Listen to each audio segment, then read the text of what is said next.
showing you a requiem. A requiem is a song that you play when people pass away. We wrote a requiem because our unit of inquiry was conflict, and it was the 100th-year anniversary of World War I. Miss Lynn and Mr. Richards helped us with this structure and theory. However, what you will hear is a melody that we wrote entirely ourselves and was put together in a few weeks. We haven't finished the requiem, but we'd like to show you what we've got so far. We hope you enjoy.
To end this assembly on a high note, Emma will be reciting the poem, My Tree.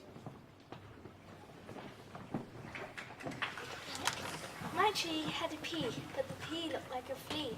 The flea had been bitten by a bee, so my tree has not been seen.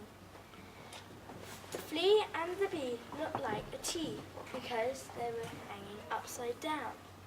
I caught my knee with my tree, and the flea and the bee fell in love.